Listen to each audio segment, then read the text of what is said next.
just move on from there. Anyway, we're talking about switches. Now here's an example of a switch like you would have in your wall. I've already kind of made it a little too tight there. I started to put a meter in here, so I want to show you. Basically, on and off. And what it does is connects across those two terminals. If I put this screw into the, let me see if I get this in here. Stand up a little bit. I know I got the wrong size screwdriver, but I can make it work. There we go, and put this guy into here. And I take my voltmeter, which I've got here, turn it on, and I set it to where it'll beep if I get continuity. Now right now, this shows 0L, that means this resistance is infinite. If I flip the switch, all of a sudden, resistance goes way down to like 0.3, really tiny, 0.3 of an ohm, and it beeps because I've got continuity. And it's on, flip it off, and I've got off. Now, there's a bunch of different kinds of switches you can have, all right? That's the kind that usually is in your wall. Let me get this apart now. Another example of a switch. This is actually a motion detecting switch. There's an infrared sensor in here that senses motion. You put out infrared heat because you're alive, and it'll notice whether it changes from, you see those little windows in there, change if your location changes from one window to another, and that means you've got somebody warm moving around. It'll turn that switch on, or it'll turn it on for a certain period of time. It's got on, off, and then auto uses the infrared on here to turn things on and off. All right, so let's take a look at switches. And we'll start out with something fairly simple. I've got a series circuit here, and we want to find the current in each resistor with the switch open or closed. That's the symbol for a switch. It's right here on the reference table. There's your symbol for a switch, nice and easy. And want to find out if it's open or closed. Well, this one's very, very simple, because if it's open, you've got this gap here, and unless there's so much voltage that starts arcing across that gap, you're not going to get any current going through anything. Everything would show off as dead. You would get zero amps, of course, going through here. No voltage drops across these guys. There's no current. And if I actually measured across that switch, I'd get 30 volts across it. So it's open, there's no current that flows, and all your currents are going to be zero everywhere. The moment I close that switch, I've now completed the circuit. And I can find my total resistance by adding them up. So that acts like a 15 ohm resistor up there. And of course, I equals V over R. I've got 30 volts across 15 ohms, 2 amperes going through the whole circuit. And it's the same everywhere because it's series circuit. Get rid of this thing I got here. Now, what about a parallel circuit? I've got 3 resistors, a 10, 20, and 30 ohm resistor. I placed ammeters in the circuit so that I can mark things down. Oh, I actually, in the first one, I did want to mark that there's 2 amps up there, right there. And I want to find out what's going to be the current through each component in the circuit if the switch was open and if it's closed. If it's open and you've got a parallel circuit, it's like R3 isn't even there, okay? So this whole third section there isn't there, but these two, R2 and R1, are still connected across that 120 volt battery. So they're going to have current going through them. So first thing we know is what is the same in the circuit. I know V total equals V1 equals V2. All that's going to be 120 volts. So I'm going to plop that right into my little chart, just like a puzzle. Now that I've got that done, I've got V and R for each of these. I can find my current. For number 1, I1 equals V1 over R1. I've got 120 volts across 10 ohms. I've got 12 amps through there. This guy, I2 equals V2 over R2, and I'm going to have 6 amps going through there. And we know in a series circuit that a parallel circuit, that the currents all add up. I total equals I1 plus I2, 12 plus 6 amps. I would 18 amps. So if I mark these meters in here, This guy here is going to read, number one is 12 amps. This guy over here is going to be 6 amps. And my total over here is going to be 18 amps. And if I call that positive, negative, and use conventional current, which goes like that, this guy's going to go like that, go here, down, over, and out. I've got 12 amps coming into this point and 6 amps going into that point. I've got to have 18 coming out of that point. Whatever current goes into a point must come out of that point. So I didn't even need to find the total resistance. I can. It's really easy right now, but I didn't really need to do that. Now, let's take the next step. What about if I close that switch? This guy, I'm going to close it now. Now I've got all 3 of these hooked up. Immediately, I know I'm going to get more current going through here because I've opened up another branch that allows current to pass from one side of the circuit to the other. Now, we know the voltages are all the same. They're all 120, so I'm going to fill this all in. I highlighted all the givens on here. So later on, you'll know what was given and what we actually worked out ourselves. Notice that V and R for these 2 resistors are the same as before. I didn't change the voltage or the resistance of A1, so that means that I'm going to have a current going through of 12 amps through A1. I'm going to mark that right in here. It's the same as before. A2, I've got the same exact voltage, same potential, same resistance. I'm going to have 6 amps going through there. Cool. Now, I do need to work out this additional resistor here. So I need to find out what the current is through 3. I equals V over R. I've got 120 volts over 30 ohms. I'll have 4 amperes going through here. Okay, so we're now good. I should be filling in my chart here. That's 12 amps. This guy over here is going to be 6 amps. And that's 4 amperes. Now, we know that in the parallel circuit, my currents add up. If I looked at it like this, and that's actually closed, it's flowing like that, flowing around, flowing around, flowing like this, out of here, down, down, down, over and through here. I know that I've got 6 amps coming down here, 4 amps coming down here. I know immediately that this guy, if I put an ammeter right there, that's going to read 10 amperes. Because whatever goes into the point's got to come out of that point. Now I've got 10 amps going this way, 12 amps going that way. That means my total is going to turn out to be 22 amps, which is just like adding up all the branches. 12 amps plus 6 amps plus 4 amps gives me 22 amperes. Again, I didn't need to find the total this time. Notice that opening and closing the switch has no effect on the currents through R1 and R2, but does affect R3 and the total current. I went from 18 amps before when this was opened to 22 when I closed it. This guy stayed 6 amps the whole time. This guy stayed 12 amps the whole time. Cool. All right, next one. A variable resistor. Well, let's take a look at a variable resistor. Here would be one right here. Now, it looks like a regular switch, but it kind of stays in position. Some of them are dials. I've got one in this room, which I'm going to show you. Okay. All right. So,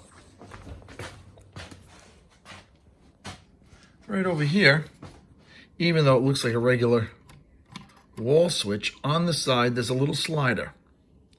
And that slider, you can tell, changes the brightness of the lights in the room. That's down as low as it'll go. So clearly it doesn't go to 0 like that. And then I can turn it up and it gets brighter and brighter.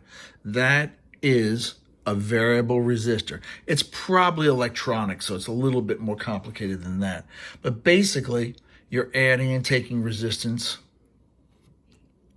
off of that line, okay, adding and decreasing it. It happens to be in series with that light, and so it's able to make the light brighter or dimmer. Dimmer means I've increased my resistance on it. Turning that down makes this have a higher resistance. Turning it up gives you a lower resistance and makes the light brighter. Okay, so let's go back to where I was before.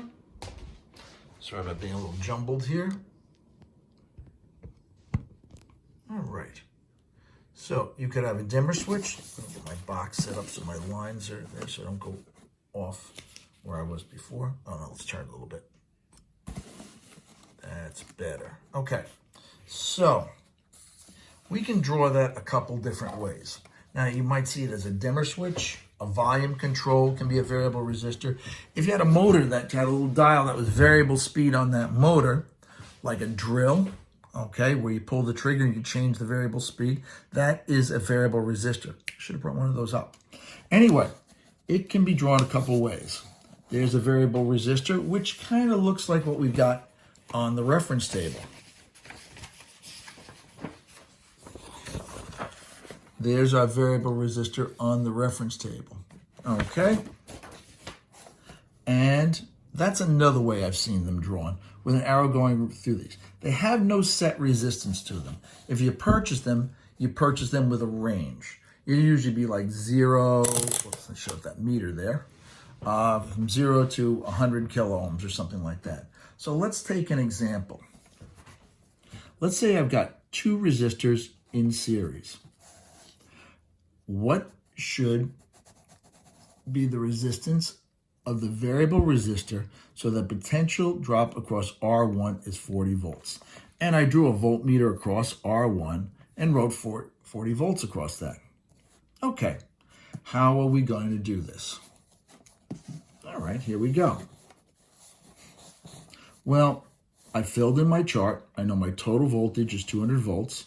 The voltage across this resistor is going to be 10 ohms. 40 volts, and it's a 10 ohm resistor. And basically, I want to figure out what this resistance has to be so that there's 40 ohms across there. Well, I filled in my chart. First thing I can figure out is what's the current going through that R1 resistor. Ohm's law, I equals V over R. I've got 40 volts over 10 ohms. I'll get 4 amps across that. And we know that current is the same everywhere in a series circuit. So I'll get 4 amps across here, 4 amps across here. Now I take a look at my chart and say, oh, look, I can find my total resistance. R equals V over I. I've got 200 volts over 4 amps.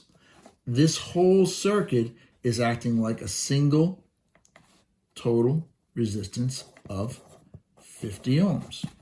Well, I happen to know that in series, resistances add up to get your total. So R total equals R1 plus R2. I know I got 50 ohms across there. We know that R1 is 10 ohms. What's R2 have to be? It's got to be 40 ohms. And that's what my resistance has to be set up for my variable resistor. It's that simple. Okay, as I got a bunch of little things that I'm trying to go over with you today. Another thing I wanted to deal with you is, what if you see circuits that describe resistors by their power? Okay, well, let's say I've got R1 and R2. R1's 5 ohms, R2 is 100 watts. You're describing the resistor by its power. I've got an ammeter here that tells me there's 2 amps in the line, and I want to find out what is the potential difference from the battery. Well, just like before, we set up our chart. However, because we've got power, we've got to RVI and add P for power this time. And I'm simply filling in everything that I know. Looks like I started to put some stuff in there already. I know I had 5 ohms for the resistance, R1. I know there's 2 amps. I'll put that as my total current. And I know R2 is 100 watts. Okay, first thing, what is the same? My current is the same everywhere. I total equals I1 equals I2 equals 2 amps. So I filled that in already. Now, there's a bunch of different ways you can do it. And I actually started doing it one way and realized that I shifted gears as I was going through there.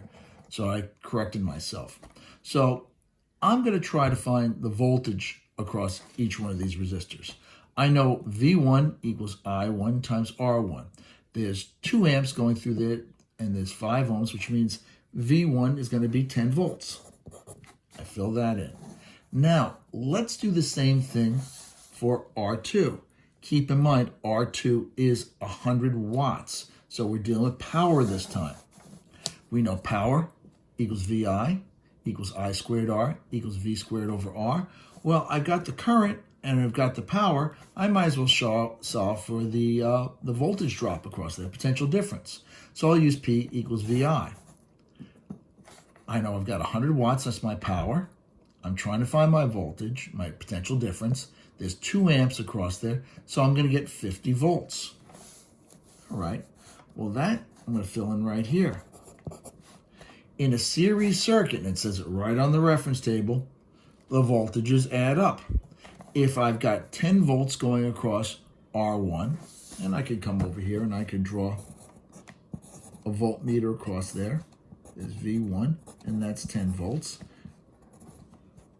I can go R2. I can put a voltmeter across there, and that guy is going to be 50 volts. And now I want to find out what's going to be VT. My total voltage going across whatever that voltage is being applied from the battery. Well, just add them up. VT equals V1 plus V2. I've got 10 volts from 50 volts. That's going to give me 60 volts. That means this guy right here is going to be 60 volts. Okay? We're going to hold it up at that point with this. I'm going to ask you guys to go out of your packets. And it's in your packets. I'll just dig that up.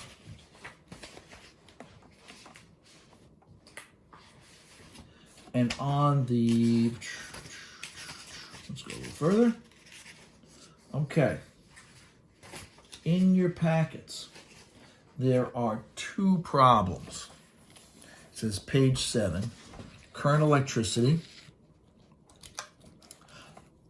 I've got a series circuit, 12 ohms, 6 watts, 4 ohm. And it says there's a potential drop of 24 volts across resistor, that's R1. Find the current through R1. So you're going to have to solve this all the way. And there's a bunch of questions over here for you guys to go through. That's the first one I'm going to ask you guys to do, all based upon that one circuit. On the next page is a parallel circuit. Same thing. Okay, how much, they've got a motor here. Motor acts like a resistor. Anything you plug into the wall, I don't care if it's a motor, if it's a light, if it's your stereo, if your entertainment system, if it's a heater, don't care. They all act like resistors. So that motor is going to act like a resistor. It's a 1 watt motor. You've got R2, which is 0.5 watts. R1 is 6 ohms. You've got 10 volts across here. And there are several questions for you to do on that. So I'm going to ask you to do those 2 pages for tonight. And I will post it up on Edmodo. Thank you guys very much. I hope everybody's doing okay.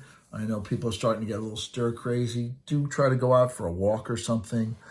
Just avoid people because things are going to get rougher over the next few days. So just keep yourself safe. All right? Miss you guys. Take care. Bye-bye.